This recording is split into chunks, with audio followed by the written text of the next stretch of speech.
For today's recipe, guys, lulutuin ko tong tambakol. Hindi ko alam kung anong kalalabsan, pero yan.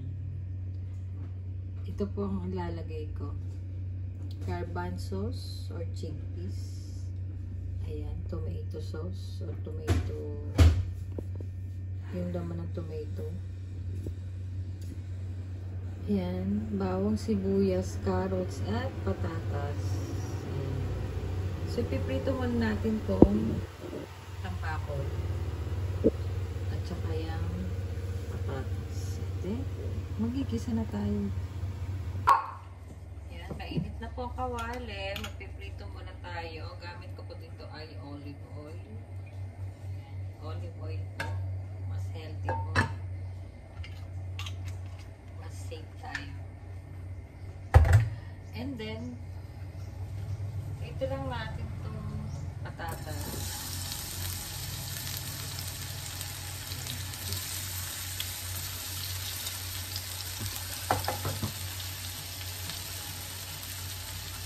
Saka po carrots. Ito natin.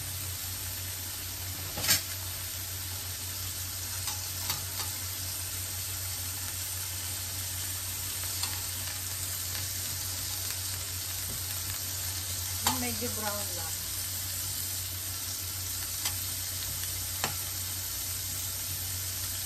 Ayan, wait natin. Balik na rin na po natin. Ito po yung kabila. Ayan.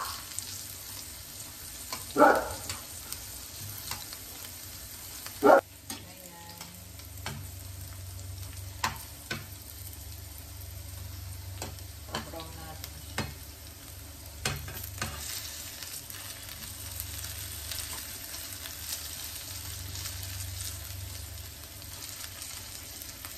Nagkat na po ako ng garlic at sibuyas, and then itong isda. Yan, kinato ko siya ng ganyan. So, lalagyan na po natin siya ng asin. Ayan, buburan muna natin ng asin. Ayan. Medyo wait lang natin mga 5 minutes hanggang sa ma-absorb niya yung asin. Ang patatas at carrots, pwede na po ito. Set aside na natin.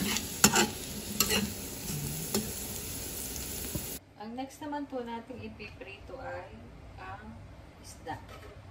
Doon na rin po sa pinagpituhan ng patatas.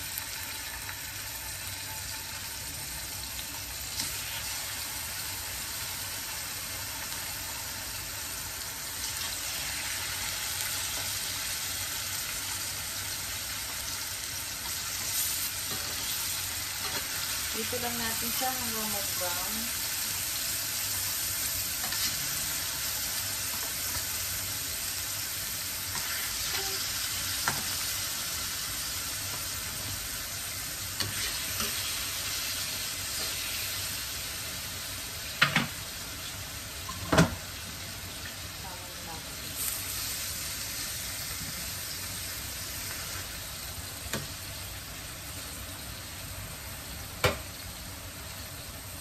Easy recipe.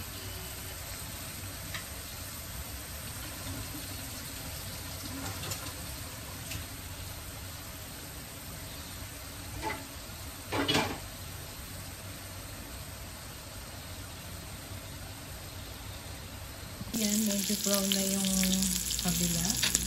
Pwede na natin siyang baliktad. So, yan, nabaliktad ko na po yung isda. Wait lang natin mag-brown na kabila, and then magigisa na tayo. Ayan, naprito ko na po ang isda. Mag-start na po tayo mag-gisa. And then now, magigisa na po tayo. Lagyan po natin ng konting olive oil. Konti lang. Pwede na yan. Ayan. And then, sibuyas. Gisa lang natin.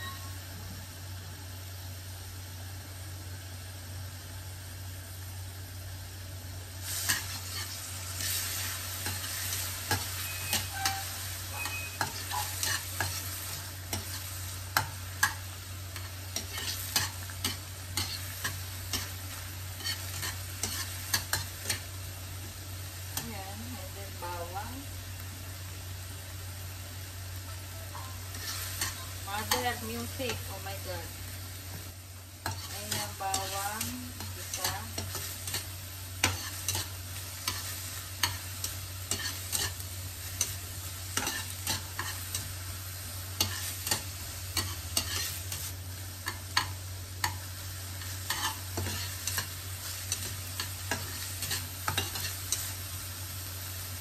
Ayan, pag medyo luto na po yung sibuyas bawang, tulog naman natin ang kamatis.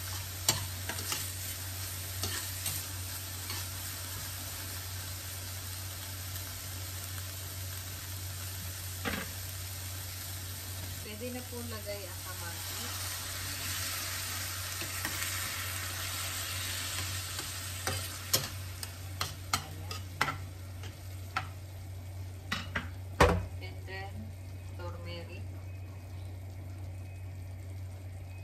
Patimpla nyo. Depende kung anong gusto nyo. Paprika.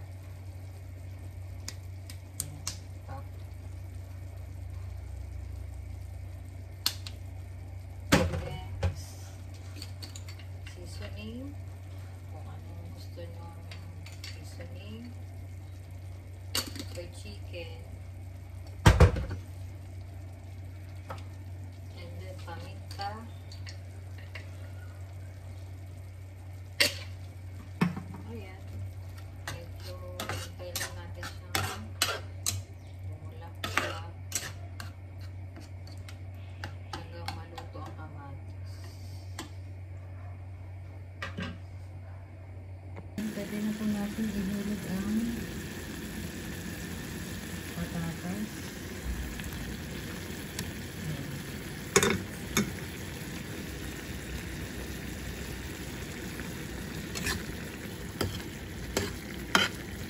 Then, isusunod na din po natin ang isda. Then po natin ang isda. Ayan.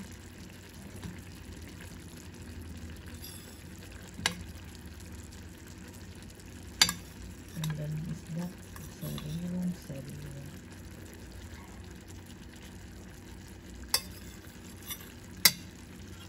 Ayan, hindi lang po natin lahat. Then, lagay na po natin ang chickpeas. Ayan, garbanzo.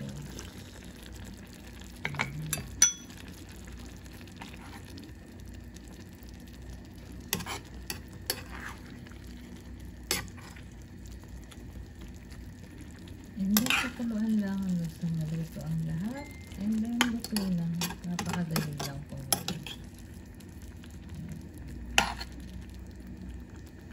Wait natin.